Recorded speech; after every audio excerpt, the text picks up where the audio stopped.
ಚಿಕ್ಕಮಗಳೂರು ಜಿಲ್ಲೆಯ ಮೂಡಿಗೆರೆ ತಾಲೂಕು ಚಾರ್ಮಾಡಿ ಘಾಟ್ನ ಸುತ್ತಮುತ್ತಲಿನ ಪ್ರದೇಶದಲ್ಲಿ ಬಿರುಗಾಳಿ ಸಹಿತ ಭಾರಿ ಮಳೆಯಾಗಿದೆ. 7 ಇಂಚು ಮಳೆಯಾಗಿದ್ದು ಜನಜೀವನ ಅಸ್ತವ್ಯಸ್ತಗೊಂಡಿದೆ. ಇತ್ತ ಹಾಸನ ಸಕಲೇಶಪುರ ತಾಲೂಕಿನಲ್ಲಿ ನಿರಂತರ ಮಳೆಗೆ ರಾಷ್ಟ್ರೀಯ ಹೆದ್ದಾರಿ 75ರ ಬಳಿ ನಿರಂತರ ಭೂಕುಸಿತವಾಗ್ತಿದೆ. ಬೆಳಗಾವಿ ಜಿಲ್ಲೆಯ ಚಿಕ್ಕೋಡಿ ತಾಲೂಕಿನ ಮಲಿಕವಾಡ ಬಳಿ ದೂದ್ಗಂಗಾ ನದಿ ಅಪಾಯ ಮಟ್ಟ ಮೀರಿ ಹರಿಯುತ್ತಿದೆ. ಮಲಿಕವಾಡ ದತ್ತವಾಡ ಸೇತುವೆ 2 ತಿಂಗಳಲ್ಲಿ 6ನೇ ಬಾರಿಗೆ ಜಲಾವೃತವಾಗಿದೆ. ಇತ್ತ ದೂದ್ಗಂಗಾ ನದಿ ಆರ್ಭಟಕ್ಕೆ ಚಿಕ್ಕೋಡಿ ತಾಲೂಕಿನ ಮುಲ್ಲಾನಕಿ ಗ್ರಾಮದಲ್ಲಿರೋ ದರ್ಗಾ ಕೂಡ ಜಲಾವೃತಗೊಂಡಿದೆ. ಏಕಾಏಕಿ ನೀರು ಏರಿಕೆಯಾಗಿದ್ದರಿಂದ ನದಿ ಪಕ್ಕದ ಪಂಪ್ಸೆಟ್ ಮೋಟಾರ್ಗಳು ಕೊಚ್ಚಿ ಹೋಗ್ತಿವೆ. ಬೀದರ್ ಜಿಲ್ಲೆಯ ಭಾಲ್ಕಿ ತಾಲೂಕಿನ ಕಟಿತು ಗಾಂವ್ ಬಳಿ ಐತಿಹಾಸಿಕ ಶಿವನ ದೇವಸ್ಥಾನ ನೀರಿನಲ್ಲಿ ಮುಳುಗಡೆಯಾಗಿದೆ. ಕಾರಂಜ ಜಲಾಶಯದಿಂದ ಮಾಂಜ್ರಾ ನದಿಗೆ ನೀರು ರಿಲೀಸ್ ಮಾಡಲಾಗಿದೆ. ಹೀಗಾಗಿ ನದಿ ಹರಿವಿನ ಮಟ್ಟ ಏರಿಕೆಯಾಗಿ ಅವಾಂತರ ಸೃಷ್ಟಿಯಾಗಿದೆ. ಸಾಕಷ್ಟು ನೂರಾರು ವರ್ಷಗಳ ಹಳೆಯದಾಗಿರ್ತಕ್ಕಂಥ ಇನ್ನು ಮಲ್ಲಿಕಾರ್ಜುನ ದೇವಸ್ಥಾನ ಅಂತಂದ್ರೆ ಶಿವನ ದೇವಾಲಯ ಈಗ ಸಂಪೂರ್ಣವಾಗಿ ಮುಳುಗಡೆ ಆಗಿರ್ತಕ್ಕಂಥದ್ದು. ಆದ್ರೆ ಈಗ ಸಂಪೂರ್ಣವಾಗಿ ಆ ದೇವಸ್ಥಾನದ ಸಮೀಪ ಕೂಡ ಹೋಗದಿರುವ ಮಟ್ಟಿಗೆ ಈಗ ಇನ್ನು ನೀರು ಬಂದು ನಿಂತಿರ್ತಕ್ಕಂಥದ್ದು. ಇತ್ತ ಬೀದರ್ ಜೀವನಾಡಿ ಕಾರಂಜ ಡ್ಯಾಂನ ಒಳಹರಿವು ಹೆಚ್ಚಾದ ಹಿನ್ನೆಲೆ 3000 ಕ್ಯೂಸೆಕ್ ನೀರನ್ನ ಹೊರಬಿಡಲಾಗಿದೆ. ಡ್ಯಾಂನಿಂದ ನೀರು ಬಿಟ್ಟಿರುವ ಹಿನ್ನೆಲೆ ಮಾಂಜ್ರಾ ನದಿ ಮೈತುಂಬಿ ಹರಿತಾ ಇದೆ. ನದಿ ತೀರದ ಜನ ಎಚ್ಚರಿಕೆಯಿಂದ ಇರುವಂತೆ ಅಧಿಕಾರಿಗಳು ಸೂಚಿಸಿದ್ದಾರೆ. ಮಂಡ್ಯ ಜಿಲ್ಲೆ ಕೆಆರ್ಎಸ್ ಜಲಾಶಯದಿಂದ ಭಾರೀ ಪ್ರಮಾಣದ ನೀರು ಹೊರಬಿಡಲಾಗಿದೆ. ಇದರಿಂದಾಗಿ 221 ವರ್ಷಗಳ ಹಳೆಯದಾದ ವೆಲ್ಲೆಸ್ಲಿ ಸೇತುವೆ ಮುಳುಗಡೆ ಅಂಚಿಗೆ ತಲುಪಿದೆ. ಈ ಹಿಂದೆ ಮೈಸೂರು ಬೆಂಗಳೂರು ರಸ್ತೆಗೆ ಸಂಪರ್ಕ ಸೇತುವೆಯಾಗಿತ್ತು. ಆದರೆ ಸ್ಥಳೀಯರು ಇಂದಿಗೂ ಈ ರಸ್ತೆಯನ್ನೇ ಅವಲಂಬಿಸಿದ್ದಾರೆ. ಸದ್ಯ ಭಾರೀ ಪ್ರಮಾಣದ ನೀರು ಬಿಟ್ಟಿರುವ ಕಾರಣ ಸೇತುವೆ ಮೇಲೆ ಸಂಚಾರ ನಿರ್ಬಂಧಿಸಲಾಗಿದೆ. ಮತ್ತೊಂದೆಡೆ ನದಿ ದಡದಲ್ಲಿ ಇರುವ ಈಶ್ವರ ಮತ್ತು ಆಂಜನೇಯ ಸ್ವಾಮಿ ದೇವಾಲಯಗಳು ಮುಳುಗಡೆಯಾಗಿವೆ. ಉತ್ತರ ಕರ್ನಾಟಕದಲ್ಲಿ ವರುಣಾರ್ಭಟ ಮುಂದುವರಿದಿದೆ. ಈ ಹಿನ್ನೆಲೆ ಬೆಳಗಾವಿ, ಯಾದಗಿರಿ, ಧಾರವಾಡದಲ್ಲಿ ಇಂದು ಶಾಲಾ ಕಾಲೇಜುಗಳಿಗೆ ರಜೆ ಘೋಷಿಸಲಾಗಿದೆ.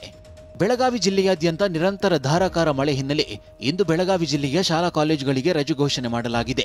ಪದವಿ ಪೂರ್ವ ಕಾಲೇಜುಗಳಿಗೂ ರಜೆ ನೀಡಲಾಗಿದೆ. ಇನ್ನು ಧಾರವಾಡ ಜಿಲ್ಲೆಯಲ್ಲೂ ಶಾಲಾ ಕಾಲೇಜುಗಳಿಗೆ ರಜೆ ಘೋಷಿಸಲಾಗಿದೆ. ಎಲ್ಲ ಅಂಗನವಾಡಿ, ಪ್ರಾಥಮಿಕ, ಪ್ರೌಢ, ಪಿಯು ಮತ್ತು ಪದವಿ ವಿದ್ಯಾರ್ಥಿಗಳಿಗೆ ರಜೆ ನೀಡಲಾಗಿದೆ. ಆದರೆ ಮುಂದಿನ ಸಾರ್ವತ್ರಿಕ ರಜೆಯಲ್ಲಿ ಇಂದಿನ ರಜೆಯನ್ನ ಹೊಂದಿಸಲು ಸೂಚಿಸಲಾಗಿದೆ. ಇನ್ನು ಯಾದಗಿರಿ ಜಿಲ್ಲೆಯಾದ್ಯಂತ ಮಳೆ ಆರ್ಭಟ ಹಿನ್ನೆಲೆ ಎಲ್ಲ ಅಂಗನವಾಡಿ ಶಾಲೆಗಳಿಗೆ ರಜೆ ನೀಡಲಾಗಿದೆ.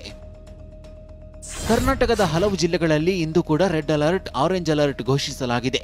ಹಾವೇರಿ, ಉತ್ತರ ಕನ್ನಡ, ಬಾಗಲಕೋಟೆಯಲ್ಲಿ ಭಾರೀ ಮಳೆಯಾಗ್ತಿದ್ದು ಶಾಲಾ ಕಾಲೇಜುಗಳಿಗೆ ರಜೆ ಘೋಷಿಸಲಾಗಿದೆ. ಹಾವೇರಿ ಜಿಲ್ಲೆಯಲ್ಲಿ ಧಾರಾಕಾರ ಮಳೆ, ಶೀತಗಾಳಿ ಬೀಸುತ್ತಿರುವ ಹಿನ್ನೆಲೆ ಜಿಲ್ಲೆಯ ಎಲ್ಲ ಅಂಗನವಾಡಿ, ಶಾಲಾ ಕಾಲೇಜುಗಳಿಗೆ ಇಂದು ರಜೆ ಘೋಷಿಸಲಾಗಿದೆ. ಉತ್ತರ ಕನ್ನಡ ಜಿಲ್ಲೆಯ 6 ತಾಲೂಕಿನ ಶಾಲಾ ಕಾಲೇಜುಗಳಿಗೆ ಇಂದು ರಜೆ ನೀಡಲಾಗಿದೆ. ಸಿದ್ದಾಪುರ, ಯಲ್ಲಾಪುರ, ಮುಂಡಗೋಡು, ದಾಂಡೇಲಿ, ಚೋಯಿಡಾ, ಶಿರಸಿ ತಾಲೂಕಿನಲ್ಲಿ ರಜೆ ಘೋಷಿಸಿ ಜಿಲ್ಲಾಧಿಕಾರಿ ಲಕ್ಷ್ಮೀಪ್ರಿಯ ಆದೇಶ ನೀಡಿದ್ದಾರೆ. ಇನ್ನು ಬಾಗಲಕೋಟೆ ಜಿಲ್ಲೆಯಲ್ಲಿ ಧಾರಾಕಾರ ಮಳೆಯಿಂದ ಪ್ರವಾಹ ಭೀತಿ ಎದುರಾಗಿದ್ದು ಬಾಗಲಕೋಟೆ ಜಿಲ್ಲೆಯಾದ್ಯಂತ ಇಂದು ಶಾಲೆ ಕಾಲೇಜುಗಳಿಗೆ ರಜೆ ನೀಡಲಾಗಿದೆ. ಧರ್ಮಸ್ಥಳದಲ್ಲಿ ನೂರಾರು ಶವಗಳನ್ನು ಹೂತಿಟ್ಟ ಪ್ರಕರಣ ಸಂಬಂಧ ಉತ್ಖನನ ನಿಂತರೂ ಎಸ್ಐಟಿ ಅಧಿಕಾರಿಗಳು ತನಿಖೆ ಮುಂದುವರಿಸಿದ್ದಾರೆ. ಎಸ್ಐಟಿ ಅಧಿಕಾರಿಗಳಿಂದ ತನಿಖೆ ಮುಂದುವರಿದಿದೆ.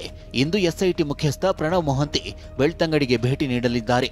ತನಿಖೆಯ ವರದಿ ಬಗ್ಗೆ ಮೊಹಂತಿ ಮಾಹಿತಿ ಪಡೆಯಲಿದ್ದಾರೆ. ಇಂದು ಸಹ ಮಾಸ್ಕ್ ಮ್ಯಾನ್ ವಿಚಾರಣೆ ಮುಂದುವರಿಯಲಿದೆ. ನಿನ್ನೆ ಸತತ 6 ಗಂಟೆಗಳ ಕಾಲ ಎಸ್ಐಟಿ ಮಾಸ್ಕ್ ಮ್ಯಾನ್ನ ವಿಚಾರಣೆ ನಡೆಸಿತ್ತು. ಧರ್ಮಸ್ಥಳದಲ್ಲಿ ಶವಗಳನ್ನು ಹೂತಿದ್ದಾಗಿ ತಪ್ಪೊಪ್ಪಿಕೊಂಡ ಮಾಸ್ಕ್ ಮ್ಯಾನ್ನನ್ನು ಮಂಗಳವಾರವೂ ಸಹ ಎಸ್ಐಟಿ ಟೀಮ್ ವಿಚಾರಣೆ ನಡೆಸಿದೆ. ಸೋಮವಾರದ ವಿಚಾರಣೆ ವೇಳೆ ಅನಾಮಿಕ ದೂರುದಾರ ಮೂಳೆಗಳು ಮಣ್ಣಿನಲ್ಲಿ ಕರಗಿರುವ ಬಗ್ಗೆ ಸಂಶಯ ವ್ಯಕ್ತಪಡಿಸಿದ್ದಾನೆ. ಈಗಾಗಲೇ ಸೋಕೋ ಟೀಮ್ ಗುಂಡಿಗಳ ಮಣ್ಣಿನ ಮಾದರಿ ಸಂಗ್ರಹಿಸಿದೆ. ಸಂಗ್ರಹಿಸಿದ ಮಣ್ಣಿನಲ್ಲಿ ಮಾನವನ ಮೂಳೆಗಳು ಕರಗಿದೆಯಾ ಎಂಬ ಬಗ್ಗೆ ಪರೀಕ್ಷೆ ನಡೆಸಿದೆ. ಈ ವಾರಾಂತ್ಯಕ್ಕೆ ಎಫ್ಎಸ್ಎಲ್ ರಿಪೋರ್ಟ್ ಎಸ್ಐಟಿ ಅಧಿಕಾರಿಗಳ ಕೈ ಸೇರುವ ಸಾಧ್ಯತೆ ಇದೆ. ಧರ್ಮಸ್ಥಳದಲ್ಲಿ ಶವಗಳನ್ನ ಹೂತಿದ್ದಾಗಿ ಅನಾಮಿಕ ದೂರು ವಿಚಾರ ಸಂಬಂಧ ಧರ್ಮಸ್ಥಳ ಧರ್ಮಾಧಿಕಾರಿ ವೀರೇಂದ್ರ ಹೆಗ್ಗಡೆ ಮೊದಲ ಪ್ರತಿಕ್ರಿಯೆ ನೀಡಿದ್ದಾರೆ. ನಮ್ಮ ಕ್ಷೇತ್ರದ ವ್ಯಾಪ್ತಿಯಲ್ಲಿ ಎಲ್ಲಾ ರೀತಿಯ ತನಿಖೆ ನಡೆಸಲು ನಾವು ಸಹಕಾರವನ್ನ ನೀಡಿದ್ದೇವೆ. ಯಾವುದೇ ರೀತಿಯ ತನಿಖೆ ನಡೆಸಿದ್ರೂ ಸ್ವಾಗತ ಎಂದಿದ್ದಾರೆ. ಇಷ್ಟೆಲ್ಲ ಆದರೂ ಕೆಲವರು ಸೋಷಿಯಲ್ ಮೀಡಿಯಾದಲ್ಲಿ ತಪ್ಪು ಮಾಹಿತಿ ಹರಡುತ್ತಿದ್ದಾರೆ. ಈ ವಿಚಾರಗಳೆಲ್ಲ ಆಧಾರ ರಹಿತವಾದುದು ಎಂದಿದ್ದಾರೆ. ಈ ವಿಚಾರಗಳೆಲ್ಲ ಆಧಾರ ರಹಿತವಾದದ್ದು, ಸೃಷ್ಟಿಸಿರುವಂಥದ್ದು. ಈ ರೀತಿಯ ಆರೋಪಗಳು ನನ್ನ ಮೇಲೆ ಬಂದಿರುವುದರಿಂದ ನೋವಾಗಿದೆ. ನನ್ನ ಕೆಲಸವನ್ನು ನಾನು ಮಾಡ್ತಿದ್ದೇನೆ. ಈ ಕ್ಷೇತ್ರ ಮತ್ತು ನನ್ನ ಬಗ್ಗೆ ಯಾವುದೇ ಅನುಮಾನ ಬೇಡ. ಅವರು ಯಾವಾಗಲೂ ನನ್ನ ಮೇಲೆ ಈ ರೀತಿಯ ಆರೋಪಗಳನ್ನು ಮಾಡ್ತಿದ್ದಾರೆ. ಅದನ್ನು ಜೀವಂತವಾಗಿಡುವ ಮೂಲಕ ಅವರು ನಮಗೆ ನೋವು ನೀಡ್ತಿದ್ದಾರೆ. ಈ ಆರೋಪಗಳೆಲ್ಲ ಸಂಪೂರ್ಣವಾಗಿ ಆಧಾರರಹಿತವಾದದ್ದು. ನನ್ನ ಪ್ರಕಾರ ಇದು ನಮ್ಮ ವಿರುದ್ಧದ ಹೋರಾಟಕ್ಕೆ ನೈತಿಕವಾದ ಮಾರ್ಗವಲ್ಲ.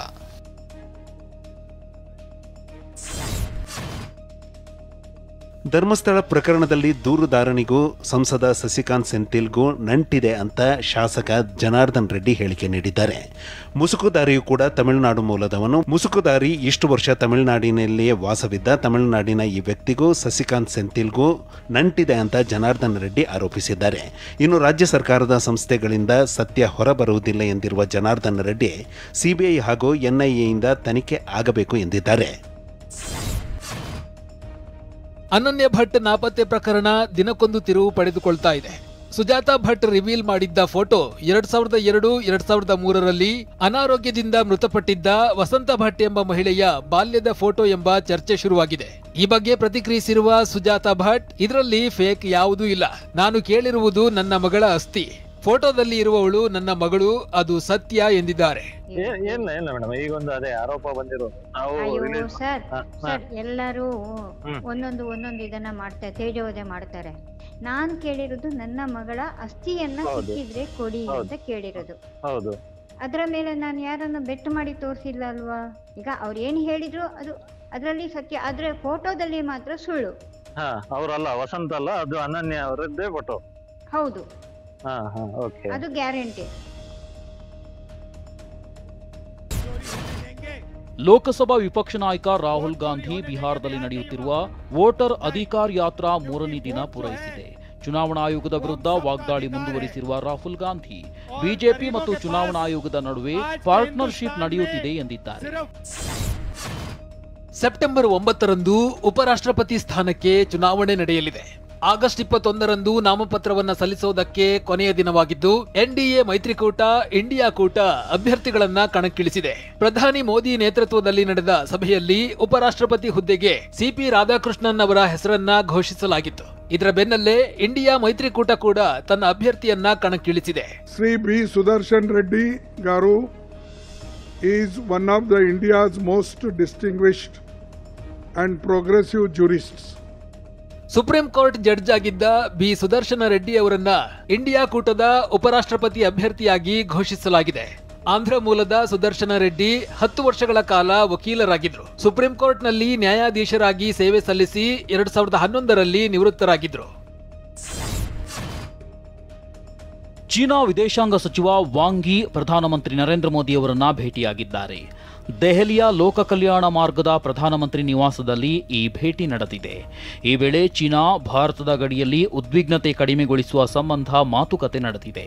ಅಮೆರಿಕ ಅಧ್ಯಕ್ಷ ಡೊನಾಲ್ಡ್ ಟ್ರಂಪ್ ಭಾರತದ ಮೇಲೆ 50% ತೆರಿಗೆ ವಿಧಿಸಿದ ಬೆನ್ನಲ್ಲೇ ನಡೆದ ಈ ಮಾತುಕತೆ ಮಹತ್ವ ಪಡೆದುಕೊಂಡಿದೆ.